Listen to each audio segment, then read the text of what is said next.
Hello friends, welcome back to our YouTube channel Gyan ka पिटारा। तो आप सब लोग सही होंगे। तो अब हम पढ़ाई करना शुरू करते हैं। तो जो हमने पिछले जो वीडियो है उसमें पढ़ा था कि कि क्वाड्रेटिक इक्वेशंस क्या होती हैं, और उसमें हमने रूट्स निकालना सीखा था और उस टाइप के हमने क्वेश्चंस करना सीखा था। अब हम जो नेक्स्ट वीडियो है इसमें एक्सरसाइज 4.3 के कुछ नोट्स हैं उनको पढ़ना सीखेंगे। मतलब हम कुछ अलग मेथड सीखेंगे जिससे हम रूट निकाल सकें। ठीक हो गया। तो जो हमारी जो ये पहली मेथड है वो है कंप्लीटिंग स्क्वायर मेथड। अब हम पढ़ेंगे कंप्लीटिंग द स्क्वायर मेथड। तो मैं आपको बताऊंगा कि इसमें हम क्या चीज़ें कैसे करते हैं। तो बिना देरी किए हम शुरू करते हैं। तो यहाँ पर सबसे पहले हमको जो गिवन इक्वेशन है वो है 2x² - 7x + 3। अब जब भी हमें इक्वेशन इस टाइप की दी होती है, जब भी हमें इक्वेशन इस टाइप की दी होती है तो सबसे पहले हम क्या काम करते हैं। सबसे पहले ये करते हैं कि जो ये x² का जो कोफिशिएंट है इसको हटाते हैं यहाँ से। अब ये हटेगा कैसे? जब हम इस इक्वेशन को 2 से डिवाइड करेंगे। ठीक हो गया। तो हम यहाँ पर लिखेंगे सबसे पहले डिवाइडिंग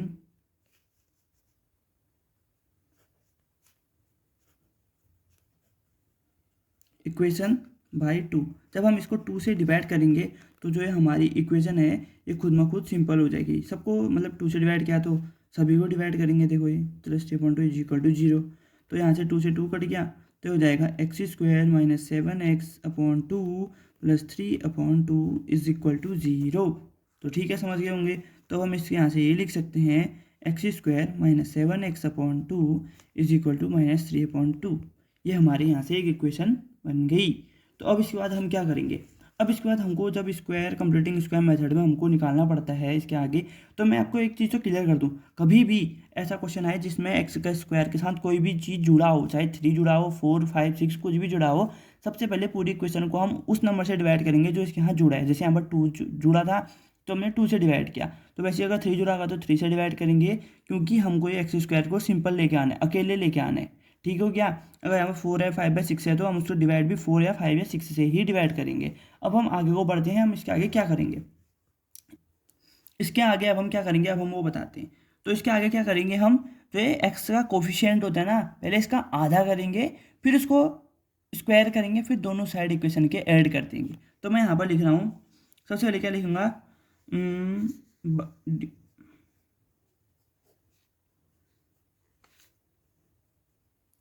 अब देखो देखो दोस्तों, अब हम इसमें क्या करेंगे? हम इसमें करेंगे जो कोफिशिएंट है एक्स का 7/2 जो है हम उसको आधा करेंगे, फिर उसका हम स्क्वायर करेंगे और दोनों साइड में ऐड कर देंगे। मतलब इस साइड पे और इस साइड में हम उस चीज़ को ऐड कर देंगे। मतलब LHS ये लेफ्ट हैंड साइड और RHS राइट हैंड साइड, दोनों जगह हम उसको ऐड कर देंगे। पहले मैं नॉर्मल इक्वेशन लिखता हूँ, x² - 7x/2। ठीक हो गया। अब हम करेंगे यहाँ पर प्लस, क्योंकि है हमने एडिंग। पहले 7x/2 का आधा अपॉन 2, फिर इसका भी होल स्क्वायर हम इसको ऐड करेंगे। ठीक हो गया। ये जो डिवाइड वाला है ये बड़ा वाला डिवाइड होगा। ठीक हो गया। फिर उस साइड भी सेम चीज़ हो रहेगी, -3/2 प्लस 7x/2 का होल/2 का होल स्क्वायर। ठीक हो गया दोस्तों। तो अब हम इसको सॉल्व करना आगे को शुरू करते हैं। तो ये हो जाएगा आपका x² - 7x/2 प्लस, देखो अब 7x/2 है तो जो नीचे वाला होता है ना वो इनके साथ डिवाइड में मतलब जब ऊपर आएगा तो वो 1/2 हो जाएगा, 1/2। मैं आपको बताता हूँ कैसे हुआ। देखो ये 7x/2 का होल/2 था, तो ये जब 7x/2 था, डिवाइड का साइन क्या होता है ये, तो ये हो जाता 2। ठीक हो गया। ऐसा हो जाता है, इसको हम ऐसे भी लिख सकते हैं। ठीक। तो जब 7x/2 डिवाइड को मल्टीप्लाई में बदल देते हैं तो क्या हो जाता है 1/2। ठीक हो गया दोस्तों। अब आप समझ गए होगी कि हम जो मैं ये चीज़ लिख रहा हूँ ये ऐसे कैसे लिखा। तो अब हम इसको आगे को सॉल्व करते हैं। ये देखो ये हो जाएगा स्क्वायर, तो = -3/2 प्लस सेम चीज़ यहाँ पर भी होगी 7x/2 इंटू 1/2 का होल स्क्वायर। ठीक हो गया। अब यहाँ पर लिखेंगे हम x² - 7x/2 प्लस, देखो अब हो जाएगा 7x/4 का होल स्क्वायर -3/2 प्लस 7x/4 का होल स्क्वायर। और हाँ, याद रखना इस क्वेश्चन में मेरे कहने से छोटी सी गलती हो गई है। जिसको ये मेथड थोड़ी सी पहले से आती होगी उसको पता चल गया होगा। लेकिन जो ये एक्स होता है ना, हम इसको यहाँ पर रखते नहीं है, जो बचा हुआ कोफिशिएंट है सिर्फ उसको ही रखते हैं। ठीक हो गया। जो एक्स के साथ जो कोफिशिएंट है उसका आधा करेंगे, फिर उसको हम स्क्वायर करके दोनों जगह ऐड कर देंगे। ठीक हो गया। तो आप समझ गए होंगे। तो अब हम इसकी कैलकुलेशन आगे को कंटिन्यू करते हैं। तो हो जाएगा x square minus 7x/2 plus 7/4 का होल स्क्वायर, हम उसको ऐसे ही लिख देते, माइनस 3/2 प्लस 7 7 जा 49/4 जा 16। अब देखो यहाँ पर एक हमारी इक्वेशन बन रही है। जब मैं इसको तोड़ूंगा तो देखो मैं इसको ऐसा भी लिख सकता हूँ, x square minus 7/4 into 2 into x. अब कहोगे आप आपने ऐसा क्यों लिखा, क्योंकि जब मैं 2 से इसको काटूंगा तो 2 हो जाएगा, इसके जैसा हो जाएगा। ठीक है दोस्तों। तो हो जाएगा प्लस 7/4 का होल स्क्वायर इक्वल टू, इन दोनों का एलसीएम लेंगे 16 और 2 का, आएगा एलसीएम 16 तो -3 इंटू 2 8 16 होता है प्लस 49। ये यहाँ का ऐसा ही रहेगा ये। ठीक हो गया। अब हम इसके आगे सॉल्व करते हैं। ये देखो अभी हो जाएगा एक्स का whole square -2 into X into 7/4 plus 7/4 का होल स्क्वायर, हम इसको ऐसे लिख सकते हैं। और इस वाली इक्वेशन को -24 प्लस 49/16। ठीक हो गया। अब हमने एक एल्जेब्रिक आइडेंटिटी पढ़ी थी, मतलब एक हमने इसका फॉर्मूला पढ़ा था एल्जेब्रिक आइडेंटिटी। वो क्या थी, एक्स माइनस वाई का जो होल स्क्वायर होता है वो होता है एक्स का स्क्वायर प्लस वाई का स्क्वायर माइनस 2xy, या फिर हम उसको ऐसे भी लिख सकते हैं एक्स का square minus 2xy plus Y square. अब देखो, अब जो ये एल्जेब्रिक आइडेंटिटी हमने यूज़ करी है, ये इक्वेशन जो देखो ये सेम बन रही है। देखो एक्स का square minus 2xy 2xy plus Y का स्क्वायर। देखो तो अब हम इसको हम सिंपली तरीके से क्या लिख लेंगे, इस फॉर्म में लिख सकते हैं हम इसको, एक्स माइनस 7/4 का होल स्क्वायर इस तरीके से हम लिख सकते हैं। ठीक है। जिसको समझ नहीं आ रहा है ये कहाँ से आया, ये मैंने आपको लीनियर इक्वेशन इन 2 वेरिएबल वाले चैप्टर में बताया था कि आपको ये एल्जेब्रिक आइडेंटिटी याद करनी पड़ेंगी, वरना बिना इन आइडेंटिटीज़ को याद करे कुछ नहीं होगा। ठीक हो गया। तो ठीक है, तो अब यहाँ पर रख देंगे, ये कितना होता है 25/16। तो हम यहाँ से देख सकते हैं जो x माइनस 7/4 होगा अंडर रूट हो जाएगा 25/16 के। ठीक हो गया। अब हम इसको आगे को कंटिन्यू करते हैं, हम एक बीच में लाइन खींचते हैं। ठीक हो गया। अब हम इसको आगे को सॉल्व करेंगे। हमारा आ रहा था x minus 7/4 is equal to under root 25 को हम कैसे लिख सकते हैं, 5/5/4 तो हो जाएगा प्लस माइनस 5/4। मैंने आपको बताया था जब यहाँ पर कुछ नहीं लिखा होता है रूट के बाहर, इसका मतलब ये स्क्वायर रूट है। अगर यहाँ पर छोटा सा 3 लिखा होता है तो ये होता है क्यूब रूट। ठीक हो गया, समझ गए दोस्तों। तो अब हम आगे को करते हैं। देखो अब हमारा इक्वेशन बन जाएगी x minus 7/4 equal two plus minus 5/4। अब कहोगे प्लस माइनस क्यों होता है, प्लस माइनस इसलिए होता है जब हम रूट को खोलते हैं ना, तो जो अंदर रूट के अंदर की वैल्यू होती है वो प्लस में भी होती है माइनस में भी होती है। ठीक हो गया। अब इसमें इसकी 2 इक्वेशन बनेंगी। पहली तो बनेगी x minus 7/4 equal to 5/4, plus वाला ले लिया, और x minus 7/4 is equal to minus 5/4। ये हमारी 2 इक्वेशन बन जाती है। ठीक है। अब हम इसको आगे को सॉल्व करते हैं। x इक्वल टू 5/4 प्लस 7/4, ये जो माइनस का था ये ट्रांसपोर्टेशन करके इसको इधर ले गए, मतलब जब हम इस चीज़ को इस यहाँ से यहाँ ले गए तो हमारा ये प्लस 7/4 हो जाएगा। तो x इक्वल टू 7×5 12/4, तो x इक्वल टू कितना हो जाएगा हमारा 3।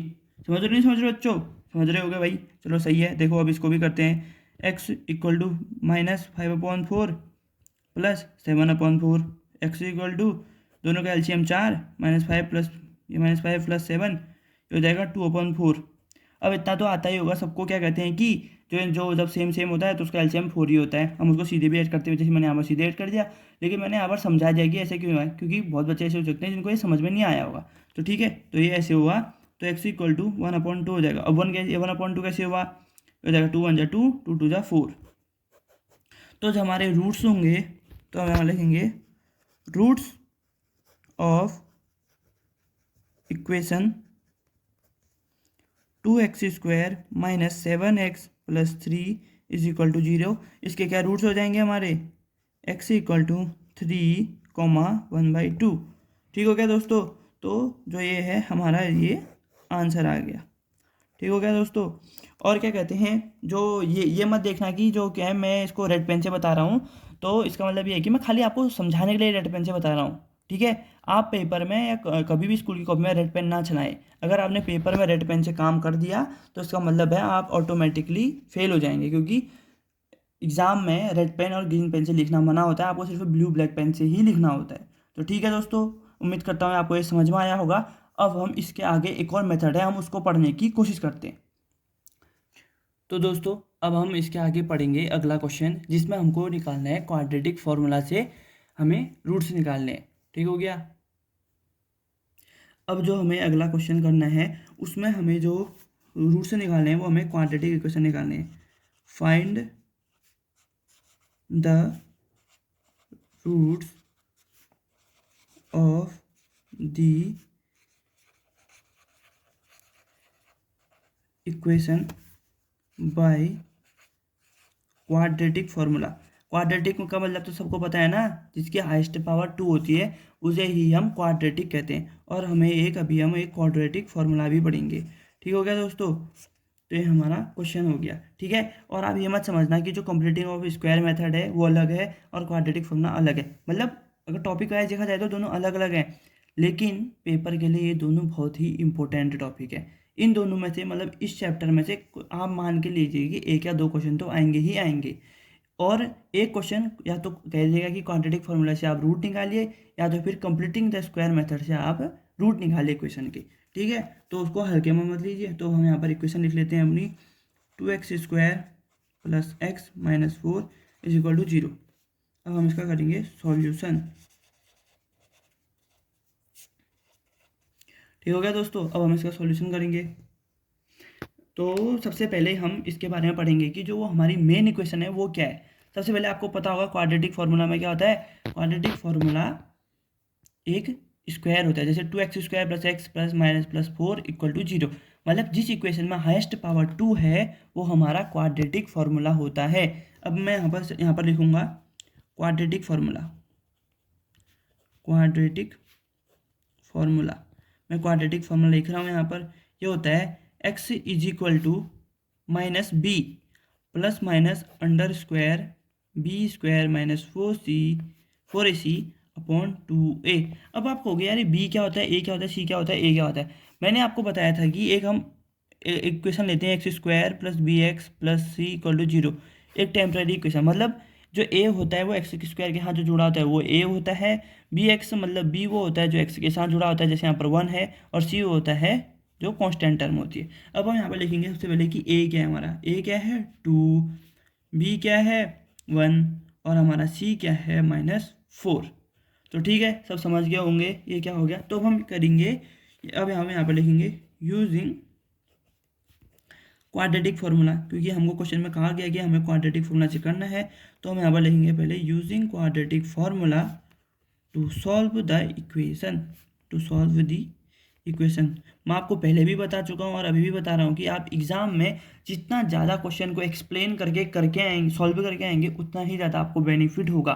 ठीक हो गया दोस्तों। अब हम इसको आगे सॉल्व करने की कोशिश करते हैं। तो x = लिख देंगे -b की जगह, वो b की जगह कितना लिखेंगे 1 -1 प्लस माइनस √ ये b² क्या है 1 का स्क्वायर -4, a कितना है 2 और c कितना है -4।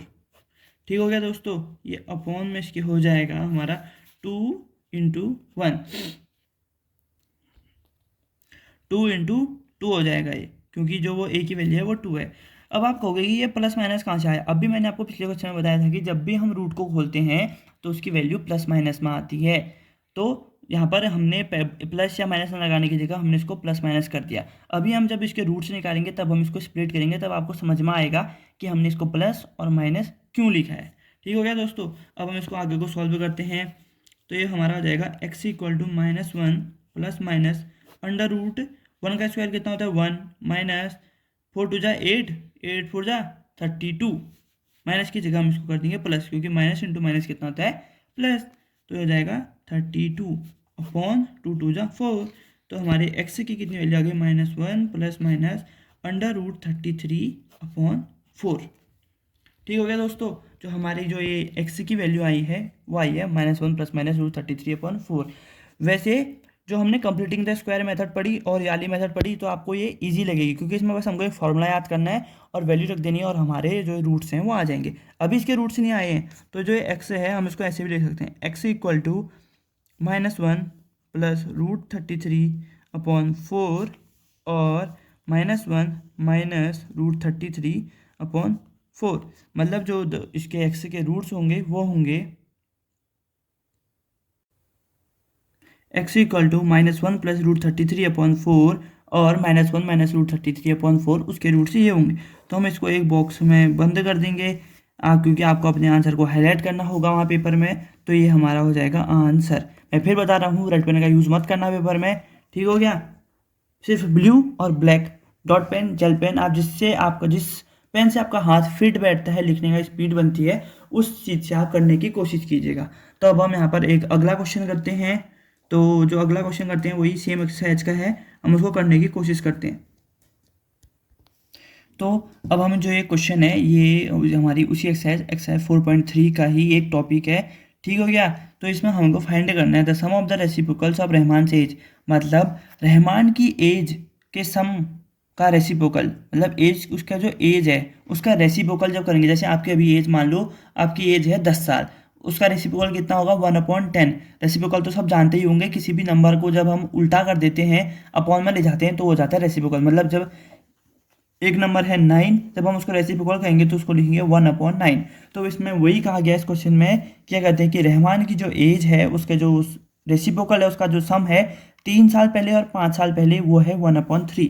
तो चलिए अब हम इस क्वेश्चन को करना शुरू करते हैं। तो सबसे पहले हम क्या लिखेंगे, सबसे पहले लिखेंगे सपोज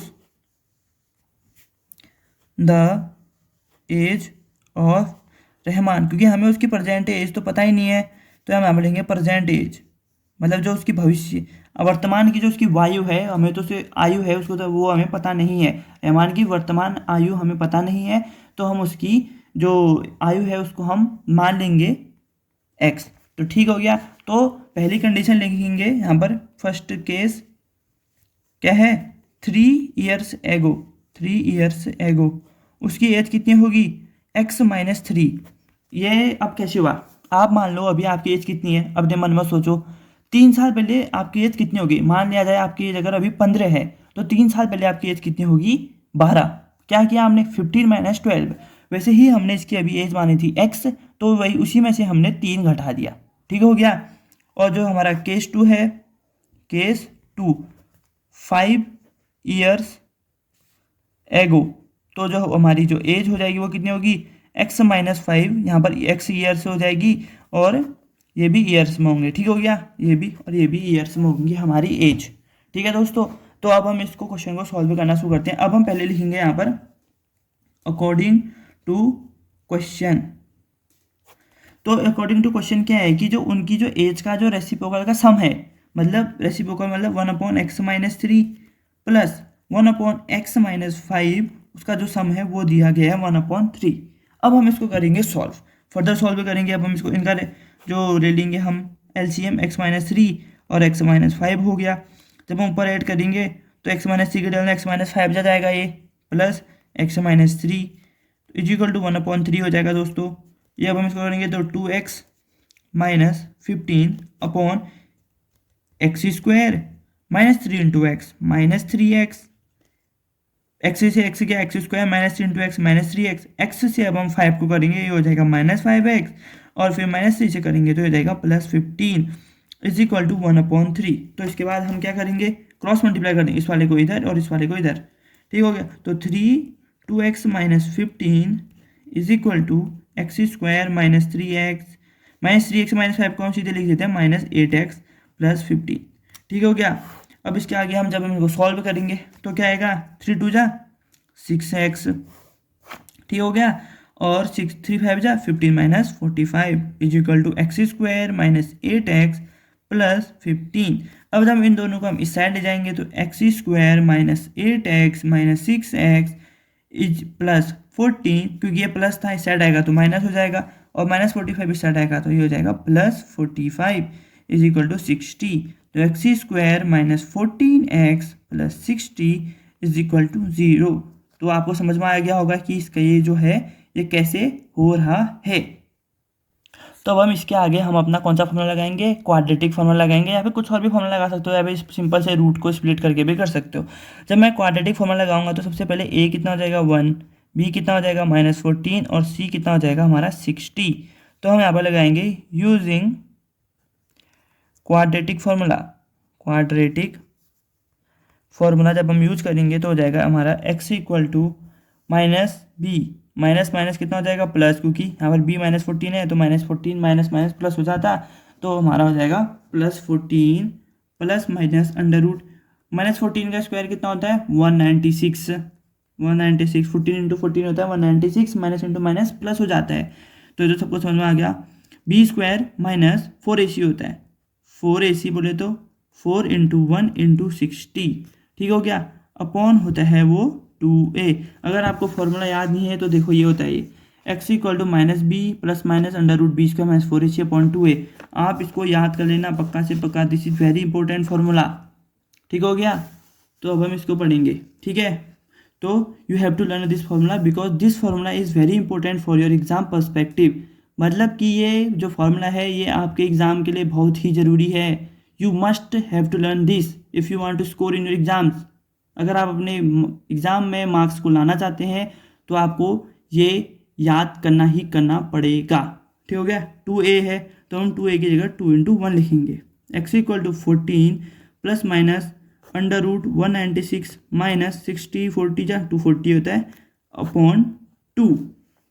जब हम इसको फिर से सॉल्व करेंगे तो x equal to 14 plus minus under root के अंदर -44 अपॉन 2। अब देखो ये सॉल्व कैसे होगा, अब इसके आगे सॉल्व नहीं होगा तो हम यहाँ पर लिखेंगे सॉल्यूशन डज नॉट एग्जिस्ट, ठीक है। अब आप कहोगे यार ये क्या बात हुई, हमने इतनी मेहनत करी है क्यों हुआ।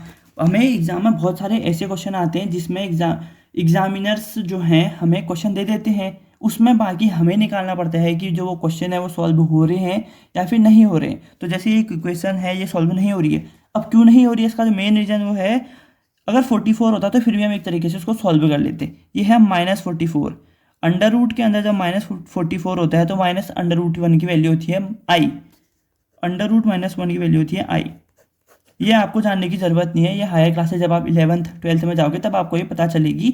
तो जब भी हमारा ऐसा आएगा अंडर रूट के अंदर -44 आ जाएगा वो हमारा क्वेश्चन एग्जिस्ट ही नहीं करेगा, मतलब वो हमारा क्वेश्चन गलत हो जाएगा। अगर मैं आपको एक छोटा सा क्वेश्चन में करेक्शन करूं, अगर यहाँ पर 3 ईयर से आएगा 5 ईयर्स फ्रॉम नाउ, मतलब 5 ईयर आज से बाद, आज के बाद 5 साल बाद जो उसकी एज है वो 1/3 होती तो हमारा आंसर निकल सकता था, ठीक है। अब हम ये दोनों एगो है, मतलब पीछे पीछे वाले हमने ऐड कर रखे हैं, तो यहाँ पर थोड़ा सा हमारे क्वेश्चन जो है जो दिया गया क्वेश्चन है उसमें थोड़ी हमारी गलती हो गई है। ये जब उन्होंने ये क्वेश्चन दिए हुए में गलती है, हमारे सॉल्यूशन में गलती नहीं है, सॉल्यूशन डज नॉट एग्जिस्ट। तो हम यहाँ लिख देंगे, अगर आप यहाँ लिख दोगे, इतना लिख दोगे, एग्जामिनर जो सर या मैम है आपको पूरे नंबर देंगे।